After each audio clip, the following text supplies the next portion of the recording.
Walid dit, mon épouse n'a pas jeûné le mois de Ramadan l'année dernière, car elle était enceinte. Ok, aujourd'hui, elle n'a toujours pas pu rattraper le mois de Ramadan de l'année dernière, car elle allait. Ok, notre bébé. Et que si elle jeûnait, elle manquerait de lait pour le bébé. Y a-t-il comme versement pour remplacer le jeûne ou quelle est la solution? En fait, alors,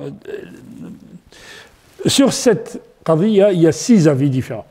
Il y a des gens qui disent il faut qu'elle rattrape. Il y a des gens qui disent il faut qu'elle paye. Il y a des gens qui disent elle rattrape et elle paye. Enfin bon. C'est-à-dire ce que je vois, Allahu a'lam, moi c'est ce que je pense. Si elle ne peut pas, Raï Cheikh Al-Albani ici est très pertinent. Il dit la femme qui a allaité, si elle peut rattraper, c'est bien. Si elle ne peut pas rattraper, elle donne à manger, c'est pas payé. C'est pas payé. Elle donne à manger à un pauvre. Comprenez? Vous prenez une famille qui est dans le dénouement total. Si cette famille, par exemple, syrienne, elle est composée de 5 ou 6 personnes, vous avez rattrapé 6 jours. Mais donner à manger, c'est pas payé.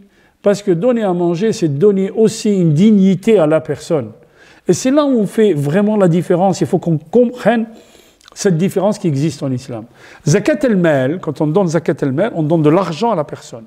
Quand on fait un it'am al-miskin, Allah subhanahu wa ta'ala dit it'am al-miskin, c'est donner une dignité, relever socialement ces pauvres.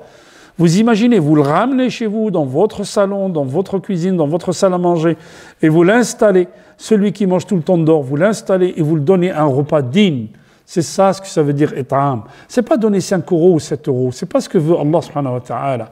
Donner 5 €, si vous multipliez 5 € par 30 ou par 29, ça fait combien? 5 fois 10, 50, ça fait 150 €, c'est ça? Ça fait 150 €. Donc c'est pas ce que veut Allah subhanahu wa ta'ala. C'est tellement facile, hein, je dirais, de nos jours, de donner, c'est donner une dignité à un pauvre.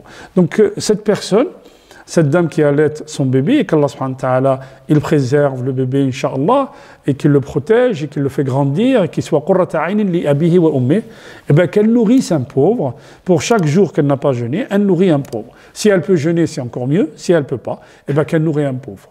Ok? Voilà, qu'Allah subhanahu wa ta'ala, il facilite à tout le monde. J'espère que j'ai répondu.